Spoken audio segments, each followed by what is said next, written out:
Hello everybody and welcome to Ask the CEO with Avrohom Gottheil. Today's episode features an interview that I did with Ruben Dreiblatt, the editor-in-chief at Favio in New York City. I was interviewed on many cool topics such as 5G, IoT, the future of artificial intelligence, hacks and ransomware, cybersecurity, and data privacy. We had a lot of fun in this conversation. Let's check it out. First question, how do you see the 5G rollout affecting the Internet of Things? Will older devices still function despite some devices pushing more data at a faster rate? Sure, yeah. So if we take a look at the last few years, the rollout of IoT devices, you'll notice a slow and steady progression. In 2016, so taking the last 4 years, you know, we started out with 6.3 billion IoT devices. 2017, we moved up to 8. 2018, 11, and then this year, 2020, there's a projection of 20 billion IoT devices. Wow! And you know these numbers keep changing depending on which which company releases those numbers. But the point is, there's a nice slow and steady progression. 5G is going to change that. It's going to enable a massive scale of IoT devices. So we're going to see lots more IoT devices being deployed much quicker in many more places, and it's going to enable many different applications everywhere from smart cities to healthcare. I had the opportunity to interview Inma Rodriguez from Ericsson on my show, Ask the CEO. Inma is Ericsson's head for the European and Latin American market area. And we had this conversation about 5G and what it's going to enable us and what's the rollout going to look like. Right. So if you take a look, what our discussion was, if you take a look at the evolution of mobile broadband, you know, the 2G, 3G, 4G. Right. First you had texting, you know, you were able to send a text. Right. Unfortunately, I think we're all still there. Yeah.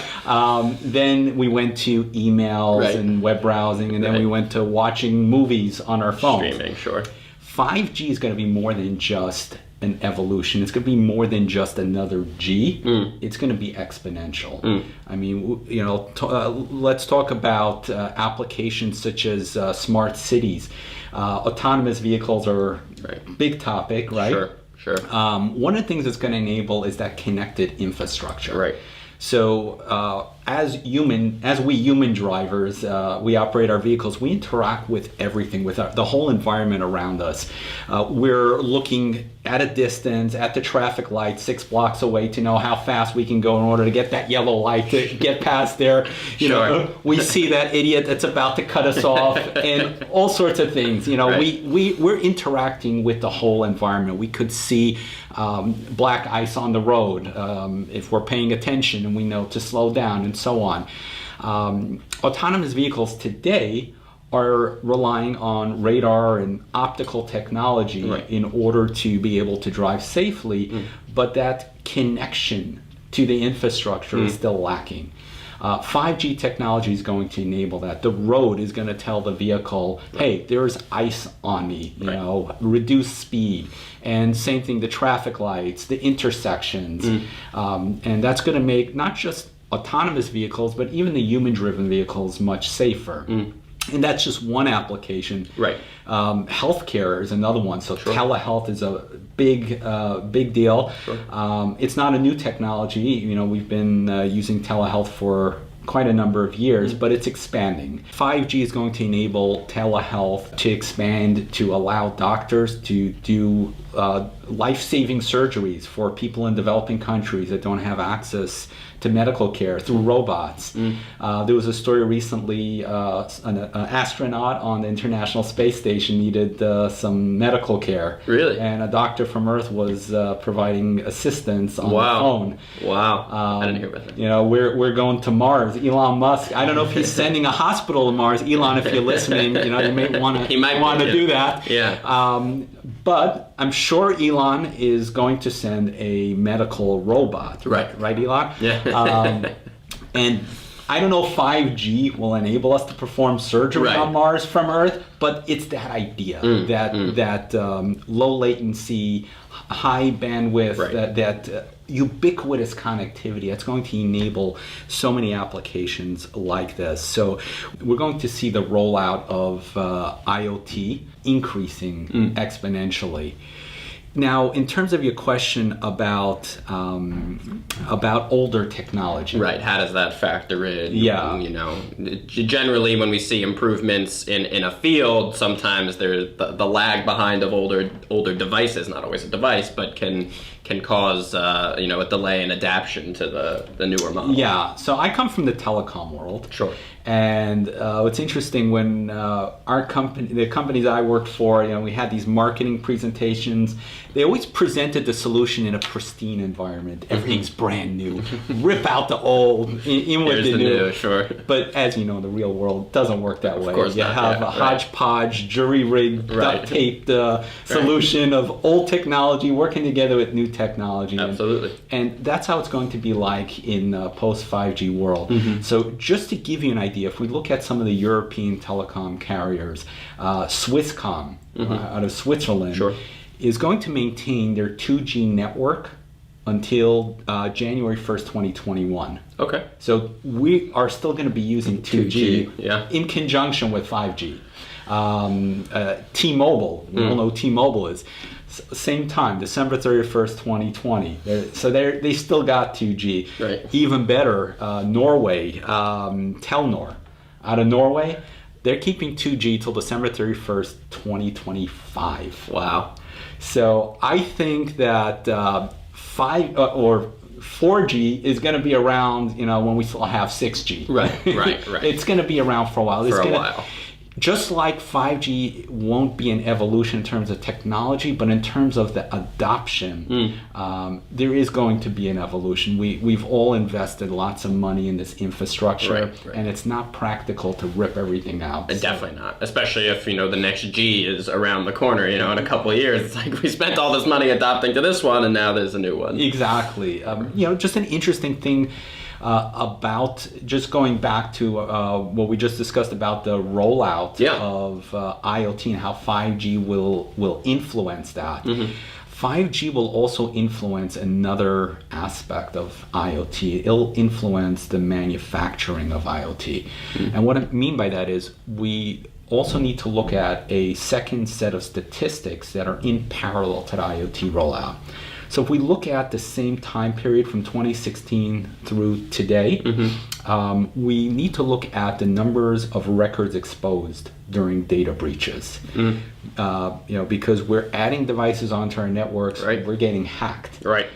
Unlike IoT rollout, which was slow and steady year over year, data breaches have been exponential. Absolutely. 2016 we were at 36 million records exposed. As if that was bad enough, 2017 went up to 197 million. Then it jumped to 446 million in 2018. 2019 was a disaster, tenfold. It jumped tenfold to 4 billion.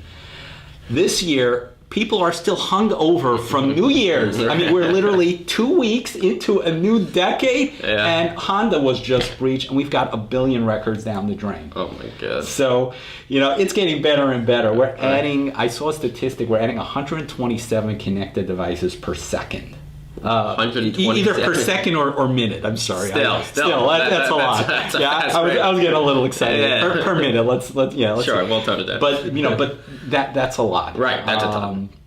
And not to say that IoT is the cause of data breach, but let's face facts. An IoT device is an entry point to your network. Makes us vulnerable. It makes us vulnerable. It can be a hopping point Totally. to our network. Definitely. And then from there, hackers have full reign. So if we're, let's take a smart factory. The industrial IoT is especially vulnerable because they have hundreds of thousands of devices on their network. So could you imagine we're adding hundreds of thousands of devices. We've got to guard every single one of them. It's a huge problem. Yeah, right? The hackers need to get into one. One door. One door. We need to guard hundreds of thousands of doors. Yeah. Now, let's say we have super secure technology. I mean, Fort Knox, right? You cannot get in. Sure. The day you deploy that device, it's already vulnerable. Because we both know in 6 months from now there'll be new technology Right. that'll be developed. And because of that new technology now, this is obsolete technology Right. and it's vulnerable. Right. So how do you protect devices against threats that don't even exist? And the answer is you do it the way we've done it traditionally, that is through patching devices. Well, that's very nice, but we can't even get our Windows servers patched. Okay. Sorry. Yeah, we'll cut that out in post. Yeah. So we can't even get our Windows servers patched properly, right? How are we going to patch, I don't know, 600,000 IoT devices? And you know what it's like to do that manually? How many patches have people downloaded from the internet that have been infected? So many. So you've got a secure device, super secure, nothing can get in. You upload a patch, boom, you just gave the keys to your company to a hacker. So what we're going to see as part of the manufacturing process of IoT is a full life cycle automated patch management solution that utilizes AI to automatically push those patches, download them from secure places, and patch each IoT device as required without the manual human intervention. So these are the kinds of things that we're going to see as time goes on in a post-5G world. Do you think that would those patches be able to stop somebody who's putting in, an actual piece of hardware that's acting as the hack? That's a great question. I actually speak with several cybersecurity experts about that. One of them is a good colleague of mine. His name is Scott Schober. He just wrote a book called Cybersecurity is Everybody's Business. I encourage everybody to read that.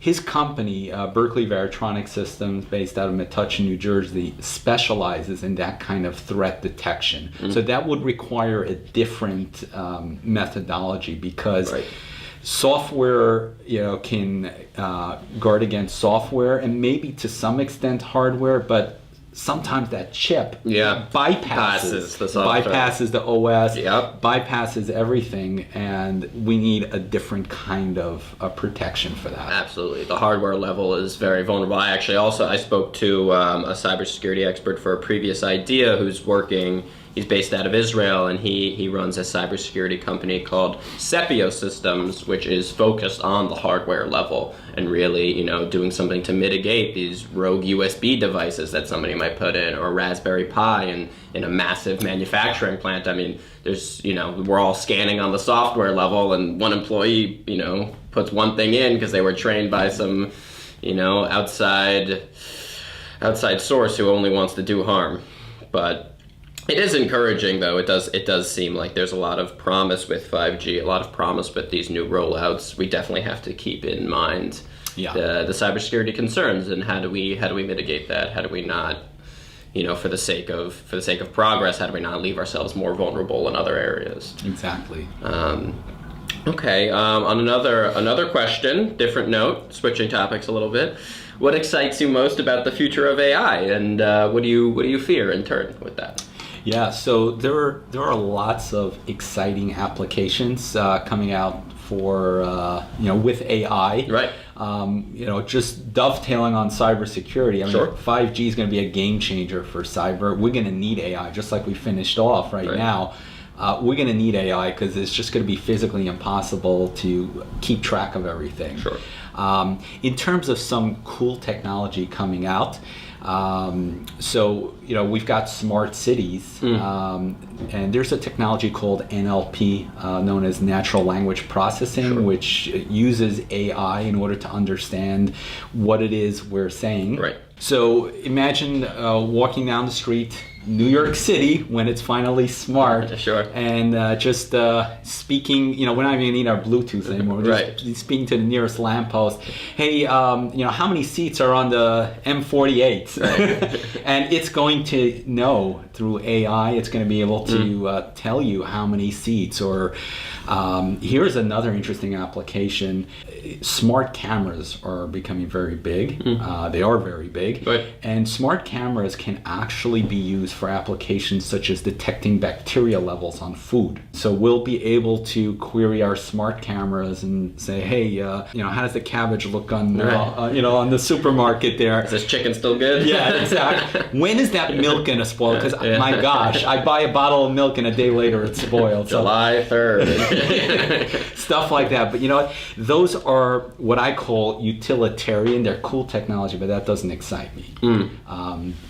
I just threw that in there because those are exciting technologies. What really excites me is a technology called conversational commerce. Conversational commerce. Now, like the name implies, conversational commerce refers to when somebody interacts with a business. Could be on a messenger application, like send a text, WhatsApp, or a voice assistant. So Alexa is becoming big, Siri, maybe Neon, the new artificial virtual human. Right. You're leveraging one of these channels to interact with a business. Let's give an example. We just complained about milk spoiling, right? Yes.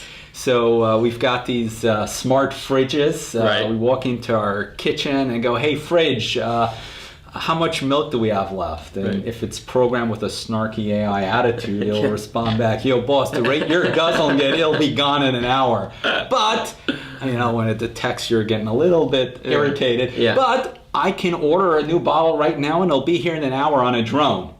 All right, so this is real technology. Right, absolutely. And here's another one, even more exciting. So you like coffee? Big fan. You love drinking it, right? Love it. What about when you run out of those K-cups? You like restocking that? It's not the most fun. Not the most fun, right? So imagine on a tired morning, you're groggy, you've got a busy day ahead of you, you walk up to your coffee maker, hey, coffee maker, make me a coffee. Right. Now your coffee maker can detect by the inflection in your voice that you're not in the best of moods. Right. It knows by looking at your calendar, you've got a jam-packed day today, and it knows by your wearable that you didn't have much sleep. Wow. It's going to make you a double espresso. Sure. Right? It knows exactly what to make you. Sure. As it's brewing away, it goes, by the way, I hate to tell you this, but your teenagers had a party last night and they drank up all the coffee. This is your last one. I can get you one at Amazon. They're on sale now for $2 off, and we'll have it in an hour on a drone. Should I order it? Yes. Okay, boom. That transaction was taken care of. So this kind of technology is going to enable people to benefit from technology like AI without having to deal with hassles. People are busy enough in their lives. They don't have to worry about whether or not you have coffee. Right. But if you ask me if that excites me, I would say no. That's not enough for you. That's not enough excitement for me. I need that espresso. Okay, sure. So what really excites me? This technology excites me, but that's not why. Right. So we're all entrepreneurs. Sure. And as you know, and by being an entrepreneur and speaking with entrepreneurs, what keeps us up at night? Trying to get that cash flow, right? That stream of reoccurring revenue. Right. That's the hardest. That's why so many businesses fail. Whether you're an entrepreneur or even an established business, there are peaks and valleys in the business. And sometimes those valleys get longer and deeper than the peaks. So you have a company, and let's just pick on a smart coffee maker manufacturer, Miele. Sure. They're a prominent manufacturer. They make these items, these novelty items, a smart coffee maker. And they might be hot today, but let's say there's a war in the Middle East, and suddenly the economy is not doing so well, and people aren't buying those coffee makers. Right. What's Miele going to do, right? It just invested so much R&D, so much resources into this coffee maker, and nobody wants them. Send it to the troops, right? Yeah. How is it going to keep that cash flow going? Because it's business, and it does. Miele does other things too. But I'm just picking on the coffee maker business, right? How are you going to take this transaction and make it work for you? And that's really where the excitement of conversational commerce comes in. As you know, one of the best ways to make recurring revenue is through affiliate sales. You sell something for someone. If something is a consumable, then there's a recurring stream of revenue. Right. So this coffee maker, by virtue of the fact that it was linked to Amazon's network, it became an affiliate sales partner of Amazon. Now, this is a fictional story. I really don't know what Miele's doing, and I don't know what Amazon's doing. Right. I don't I study the trends. Right. But I understand. assuming, and Miele, if you do that, I want credit. Assuming that that's what they're doing. Right. Every time you order those K-Cups, Miele gets a piece of the action. Sure. So by leveraging AI, by leveraging that right technology, you just turned a single transaction into a new stream of recurring revenue, and that's what excites me. So that's what excites me about AI. What do I fear? What do you fear? All right. Contrary to popular opinion, I don't fear an AI Armageddon, an army of robots hell-bent on taking over the earth and enslaving humans. I don't think Seems like a popular point of view that people like to preach, but yes. I don't think it's going to happen in our lifetimes, maybe not even our children's lifetimes. Hope not. Right? I'm more concerned about the human elements of AI, the crime, the stuff we talked about, cybersecurity, hacks, ransomware. We've got hospitals that are turning away patients because some jerk locked up their computer systems. Whether it's for national interest, whether it's a politically motivated, whether it's motivated for personal gain, the fact is that we are living in a society today where we are extremely vulnerable. Our governments are being shut down, whole cities are being affected. Our financial institutions, TravelX was just hacked, and they were just locked down by ransomware. So, we have our very own homegrown, our fellow humans, our brothers and sisters are leveraging AI to cause us harm. And it's this kind of utilization, this kind of application of AI that I fear, because it can go even worse than it is today. We all have wearables, we've got genomics that are on the internet. Our biological information is basically in network somewhere. It's out there. Now, it is not so far-fetched to say that some hostile nation state might want to construct a biological weapon to wipe out a specific ethnic group. This is the kind of thing that fears me. The security or lack of security, where we're getting hacked. And I mean, there was just a major hack of a biometric powerhouse, Suprema. We're talking about biometrics being the next greatest thing in terms of security, not needing to have a password, face lock. Fingerprint, face. Well, guess what? Your fingerprint and face scan is out there on the dark web today. So, unlike a password, which could be easily changed, this stuff, this can't be changed. Unless you do plastic surgery, and there are some that do, but we're not talking about that. Yeah. You're kind of stuck. So right there in its infancy, we've already gotten a blow on that. So this kind of stuff, this is what I fear from AI technology. So how do we mitigate those concerns? Can we use the positive elements of AI to prevent against these elements that make us so nervous, especially for the future, for our children, for things that we can't change, like the biometrics, Yeah. I was recently in India. I gave a keynote on this topic. And the way I presented it is pretty much the way you did, where we have a war of machines, basically. I didn't use those words exactly, but essentially that's what it's become. The bad guys have AI, the good guys need AI to balance that. But here's the thing: if you look at the market statistics, within the next 2 or 3 years, there are going to be 3.5 million unfilled cybersecurity jobs. Now, we've got the best and brightest minds in the market. We've got the best tools. Our networks are secure. We've got AI coming out of our ears. But the one thing we don't have are people. And not only that, we don't have all of the right people. What I mean by that is the hackers have no problem recruiting people that take care of their needs. Yes. right? If you look at the statistics, only about 24% of the cybersecurity workforce is made up of women. The cybersecurity workforce is mainly white male. So we're pretty much all thinking the same way. We need to think differently. We need women's perspectives. We need minorities. We need to have a good representation of everyone, different perspectives, people thinking differently, coming up with new ideas. So this topic of diversity and inclusion is a big part of it. I just recorded a podcast on that this past week on diversity and inclusion and why it's so important. But if we look at why is it that only 24% of the cyber workforce is made up of women, so I dug a little deeper.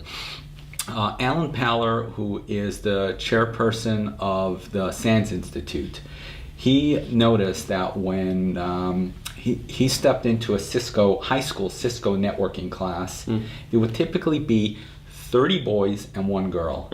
Subliminally, these girls are getting the message, you're not wanted. We don't want you. This is not for girls. Right.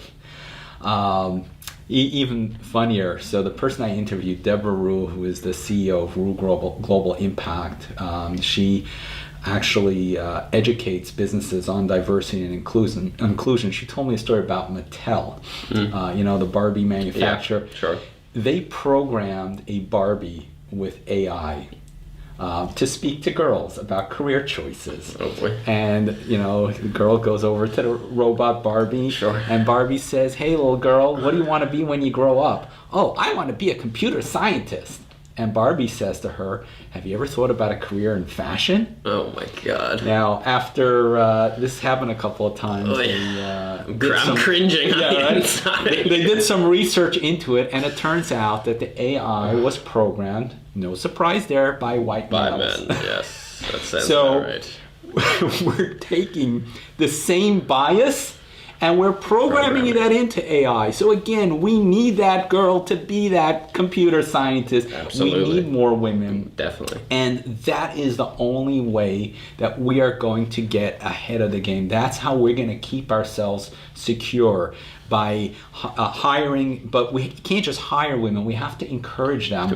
We have to inspire them and lead by example and show them that cybersecurity or any high-tech, AI, computer science is a career where you will find fulfillment and you can make a difference in the world. And that way, we as a society will benefit. Absolutely.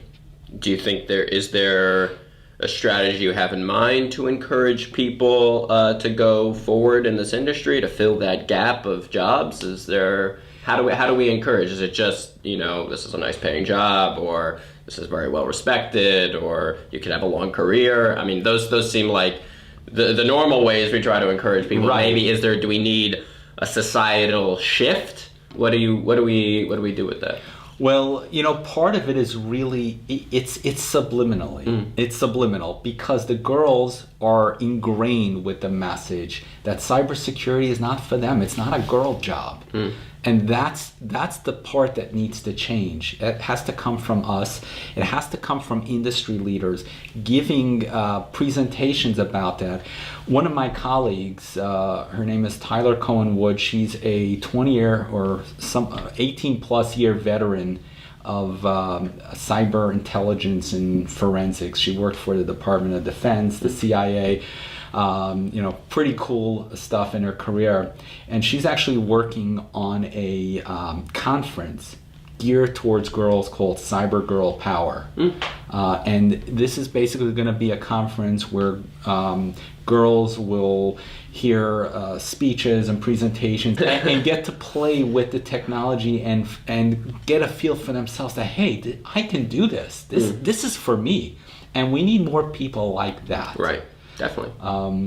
I'll just tell you a personal story that happened. Sure. So I have a son, so this is not with a girl, but same thing. I have a son, he just turned 13, so in the Jewish religion, he was bar mitzvah. Bar mitzvah. Congratulations. Thank you. Big time in his life. And in honor of this momentous occasion, I took him to Israel in the summer. Very nice. And I'm very active in the cybersecurity community, so I took along some light reading. I took along Scott Schober's book. Okay. We mentioned. Yes. Cybersecurity is everybody's business. You hand it to him? I had it with me. Okay. And then, one evening I'm doing something, and my son, so he was 12 at the time, he comes over to me and he starts spouting insights about cybersecurity. And I'm looking at him like, say what? I mean, I don't really talk shop with my kids. Right. So I asked him, like, where on earth did you get this from? And he goes, from your book. And I said, which book? And he goes, the one you left on the dresser. And I said, oh, you read Scott's book. So what did I do? Because I interview industry leaders all day long, I grabbed my phone. I said, hey, come over here, kid. And, we did a quick impromptu interview. I asked him to share what he knows. Sure. And I posted it on Twitter as a book review for Scott Schober. That's awesome. Within a short period of time, it had 1,400 views. Next thing I know, we get a gift in the mail from Scott Schober. He sent it to my son. It was actually a cute little puzzle that was of the puzzle of the book cover, Okay. the cover of the book. And a thank you letter to my son, autographed by the author. Thank you for the review.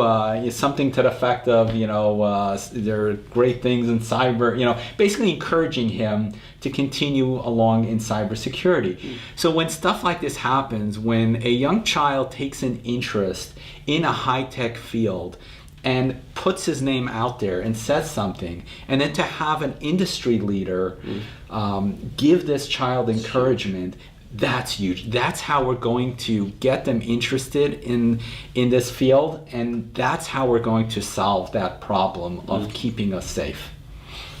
I hope there's more people like Scott in this world. Absolutely. We're counting on Scott. We're counting on your friend Tyler. Yes. Yes. Tyler Cohen-Wood. Yes. I think she may have connected with me on LinkedIn, so I'm excited. Maybe I'll talk to her about this initiative. It is very interesting, and I definitely agree with you. We need more diversity. That will be the way we can mitigate some of these problems, like what we see at Mattel. So cringy. Moving forward, will AI create more jobs than it destroys?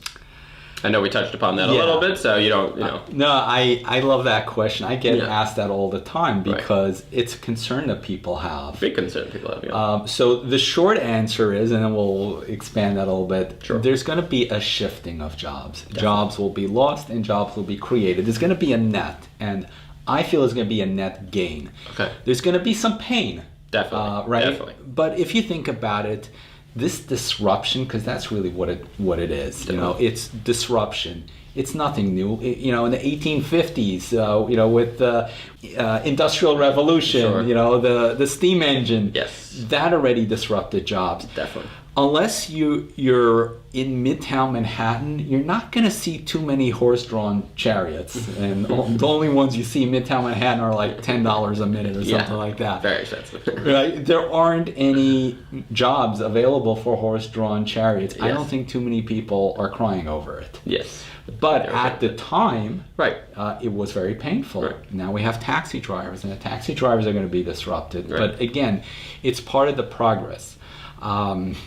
A friend of mine shared with me a great analogy when you think about this. You have a bank. Bank has a manager and, let's say, 8 tellers. Sure. The bank decides to go all AI. The manager keeps his job. They get AI tellers. Right. All the tellers are gone. Right. Now, if you look at it just from a very narrow perspective, these 8 tellers just lost their job. Right. What's going to be with them? But if you look at the big picture, this AI now enables the bank to save money and open up 8 more branches. Those 8 branches are going to need managers. Now, where are you going to get somebody that has experience working at a bank? Right. Why these 8 tellers can be upskilled, and they can be placed as managers in the bank because they know the business. And guess what? Last time I checked, a manager gets paid way more than a teller.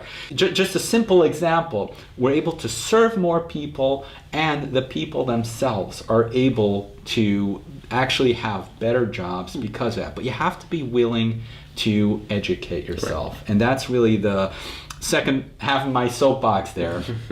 Manual labor has no value.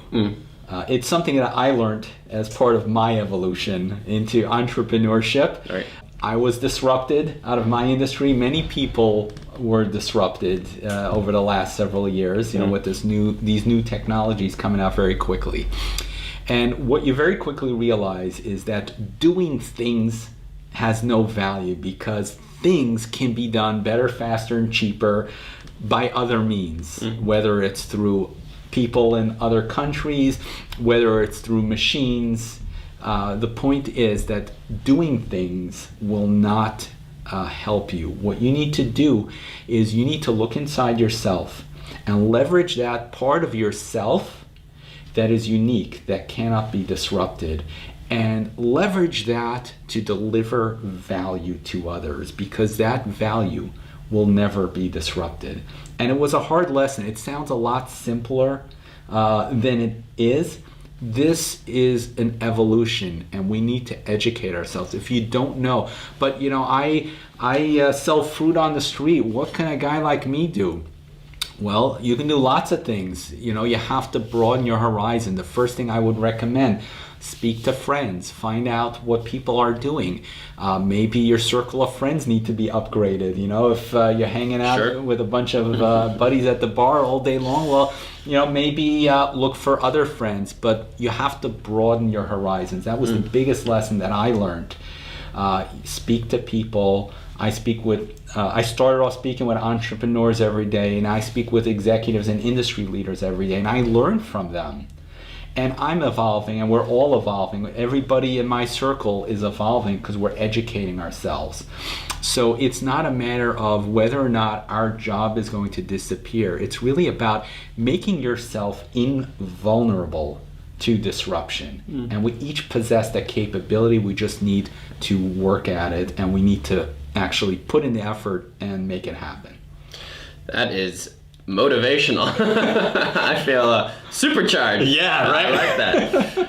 I do think you are onto something. I guess I would say similarly with our conversation with 5G and rollout, with adoption for to new jobs, it will always be a little bit slow, right? Manual labor right now, agreed, it is losing its value, but we still do need people to pick our fruits and vegetables. It's going to be that evolution. Right, it will be that similar evolution. It will be slower in certain ways, and then people will catch up and the speed, and then we'll come to the next wave and the robots will take over. Yeah. Hopefully not. Okay. Last question for you here. I know you have a big meeting in Midtown, so I don't want to take up too much more of your time, but this is an interesting one. This is about privacy.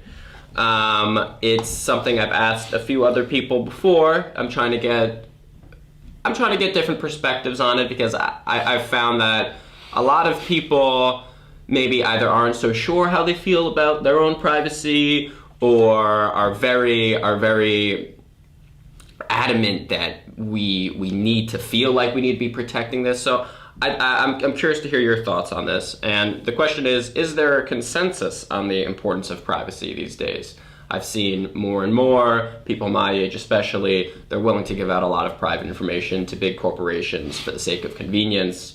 Social media comes to mind, but plenty of other, Apple biometric technology, right, to log into your phone 2 milliseconds faster. So people are willing to give out a lot of private information, a lot of stuff that could be easily hackable for the sake of convenience. Will the growing industry around data change this privacy? Should people care more about their privacy? Yeah, that's a great question. I mean, you hit it right on the head. Thank you. I myself, unfortunately, also use some of these technologies, and it's a part of daily life. You can't crawl under a rock. We have to live in the real world. In the real world, Yeah, I mean, your data is out there. You have, you either have to give up your fingerprint or face scan to log into your iPhone, or you have to enter your ridiculous cumbersome password every single time your phone locks and it buzzes to see an email. So it's a balance. Interesting thing, talking about Scott Schober again, he mentions that in his book, and he talks about the different ecosystems of technologies, and he mentions Apple as being the most secure. He vouches for iOS as being the safest. Not to say that it can't be hacked. Right. Everything could be hacked, but in terms of what's more likely to be secure and keep your data secure. So that's just a side note in terms of whether or not someone's trying to make a decision about what platform to use. Right. Apple versus Android. Apple is king today. Certainly. Today. Things can change. Definitely. But on a more general level, what do we do? Is there a consensus? People are becoming more educated. By us having conversations like this, by people becoming victims to identity theft. I just had a colleague of mine get their Twitter account hacked. And that can be devastating, especially if you spend the last 10 years building up a business, building up a brand on Twitter. Yeah. And that's just one thing, right? I mean, identity theft is serious. And like I mentioned, now we're going to have our biometric data, genomic data, everything's going online. It's all out there. For that, we also, besides being smart and knowing, where to go and what products to use, we also need legislation. Definitely. Because we need to hold companies accountable. So we all know about GDPR. That was passed in Europe a few years ago. What does that stand for? General Data Protection Legislation. Okay. Or regulation. I'm sorry. It's okay. And that protects European citizens for data privacy. And then the California Consumer Protection Act, which just went into effect January 1st, 2020. And 12 other states joined them in 2018 to propose all kinds of legislation around consumer protection, and there's more being proposed on a regular basis. So more government entities are coming on board with requirements for legislation because we realize that this is a fact of life and we cannot allow it to be the Wild West. Just let everybody do whatever they please. Too much at stake. Yeah, there's too much at stake. We need to safeguard people's data. At the same time, though, it is, like the American Constitution, it's we the people that choose who we do business with. And that is a very important factor here. Because ultimately, now that we're becoming educated consumers, if companies don't treat our data properly, if you allow your employees to walk around with laptops with flat files of 7 million customers, social security numbers and birth dates on the laptop and then get it stolen, that's a problem. And if you hide the fact. Oh my God, that's the worst. Right? Today, that's going to destroy a business. Trust is a big deal, and trust needs to be earned. If a business focuses on consumer privacy, data privacy, data protection, and makes that an area of importance, makes that their core prime directive, so to speak, that company will have a competitive edge in the marketplace. There was a small cloud provider in the UK that beat the incumbent Google. Their claim to fame was data privacy. They made that a priority. France, I think it was a year or two ago, favored a small-time browser called Quant over Google.